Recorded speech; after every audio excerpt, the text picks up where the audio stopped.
Hi everyone, my name is Huyền or Heidi. Our group has three people, Karen, Yingjun, and me, Heidi. In this presentation, we are going to analyze who gives a crap business model, looks at the innovative, responsible, and sustainable perspective in their operation.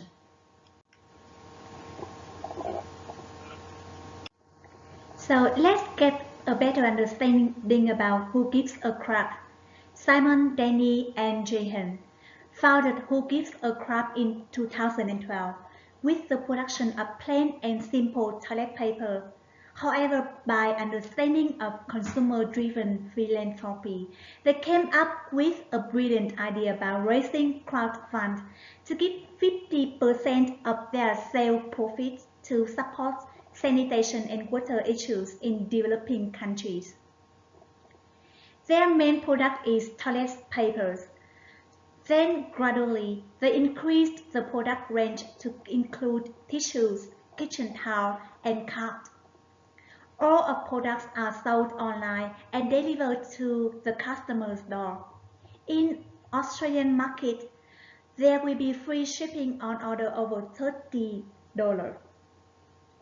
Their proactiveness is shown through the expansion of its markets into the USA and the UK. These two markets are potentially high level for online shopping. So the question has been raised, what's special about the product? As stated on their website, the product uses bamboo and recycled paper with 100% post-consumer waste. No inks, dyes, glues, artificial scents, or chlorine. It's soft and fluffy. Over the last 4 years, their loss of trees, water, and gas emission have been saved.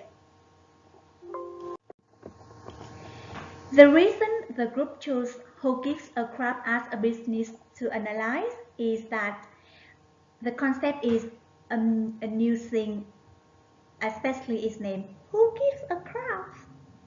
Hilarious. That it attempts to be an environmentally and socially responsible business. This ethos struck a chord with the group. We all thought that it was great to see a company acting responsibly and giving back to those most in need. By collaborating with QuarterAid, Who Gives a Crap supported 2.4 billion people without access to the toilet. It fits the triple bottom lines, economically, environmentally, and socially. What's innovative about Who Gives a Crap's business model?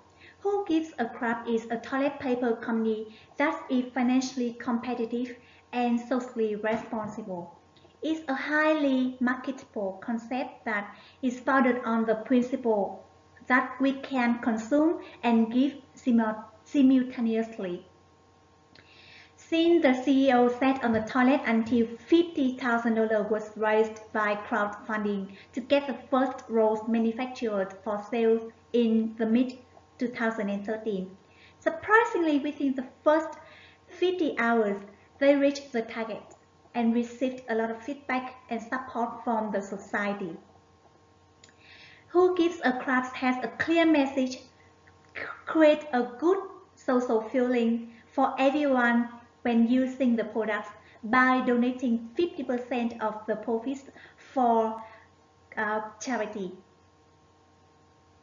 So the concept of put CEO on the toilet and live streams attracts a lot of people, and by that way there are no marketing budget, and the success of the company is by word of mouth. And you know that each roll of toilet paper individually wrapped in a unique, well-designed wrapper.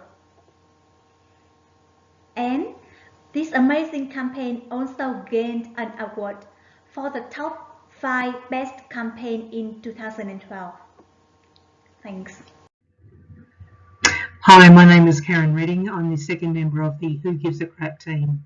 I will be focusing on responsible leadership. I will be also taking a look at social enterprises and looking at the challenges that are faced by a leader in a social enterprise, and in particular looking at who gives a crap within that. So the first question is, what is responsible leadership? Well, Pless and Mack would first ask the question, for what and to whom leaders are responsible, in order to define it, and that definition is quite lengthy, quite wordy, but it's a relational and ethical phenomenon which occurs in social processes of interaction with those who affect or are affected by leadership and have a stake in the purpose and vision of the leadership relationship. I think if you try and relate that to Simon Griffiths, who is the face of leadership within Who Gives a Crap, you'd say he builds and cultivates relations between stakeholders. His concern for others, and I would have to suggest, sees that having ethically sound relations is also an important responsibility. Though I personally think that Trevor's definition fits best, and that suggests that a positive role model behaves virtuously, acts accordingly to ethical standards, and uses principles of moral reasoning to make decisions.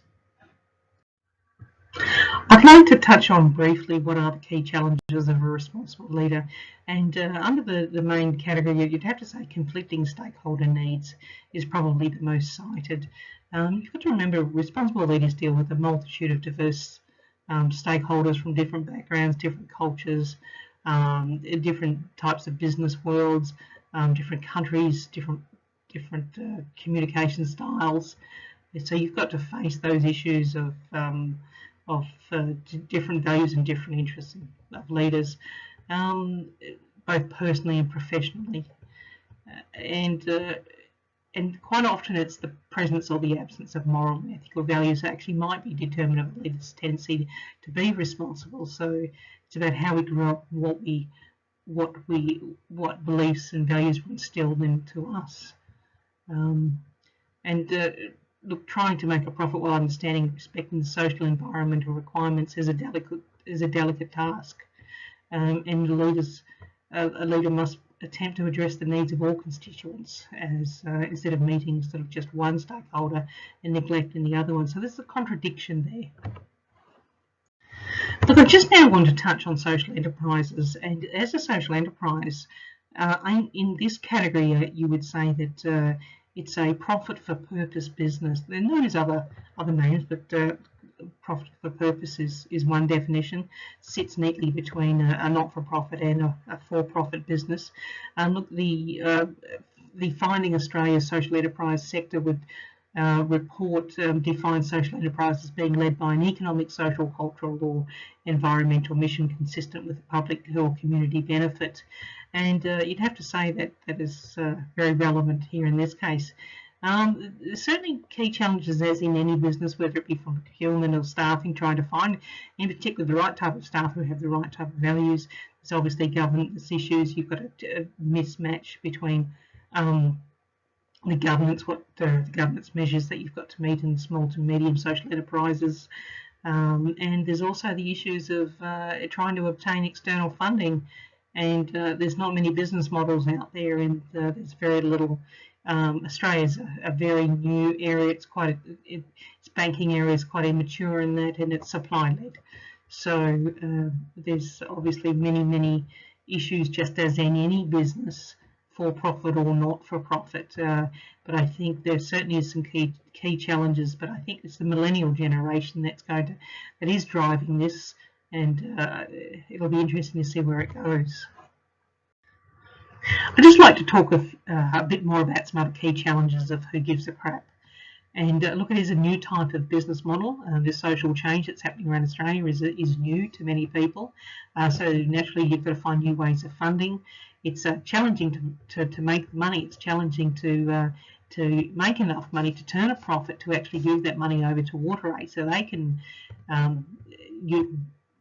fill their business plan. Look, if you don't, it's just a lot of hot air, I guess, some people would say. So as a business model, you've got to make sure you're profitable all the time.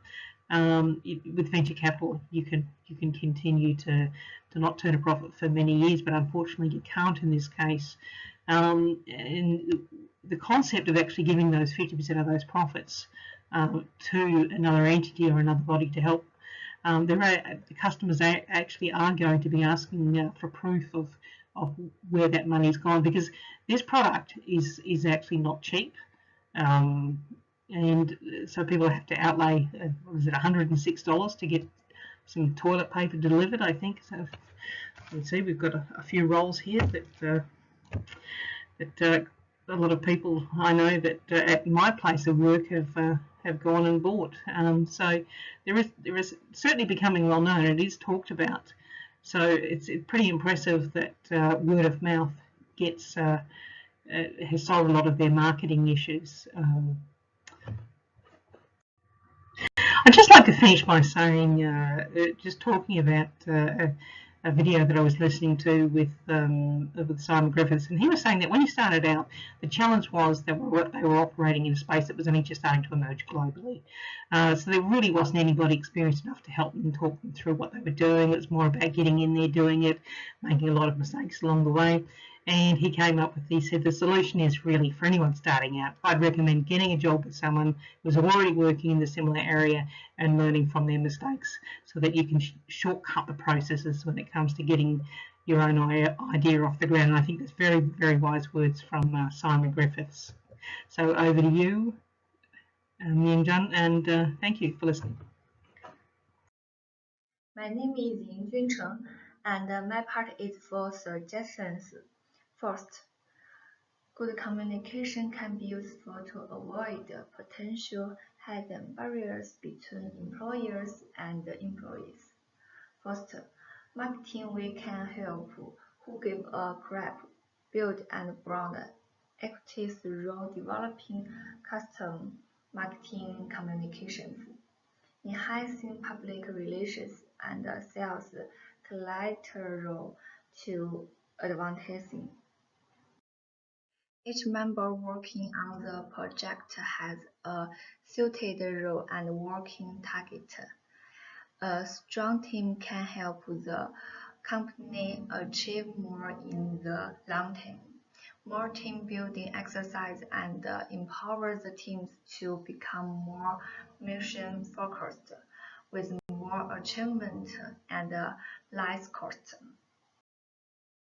On the other hand, it is suggested that they can create more values with a clear mind, should make the team-based expectations more specific, avoid unrealistic expectations, develop new product lines with more funding. For the leadership aspect, it needs to collaborate with other business and develop a change-oriented leadership in the long term. In addition, strategic management systems, especially on resources, capabilities, and core competencies, play a significant role in helping who gives a crap achieve a sustainable competitive advantages. In the conclusion, we highlight the following point that who gives a crap is a great idea. It has innovative business model, features and challenges. In order to continue to be successful and responsible, many aspects should be paid more attention on. For example, leadership, communication, team building, resources, capability, and cross competencies, innovation, and change. That is all our presentation. Thank you.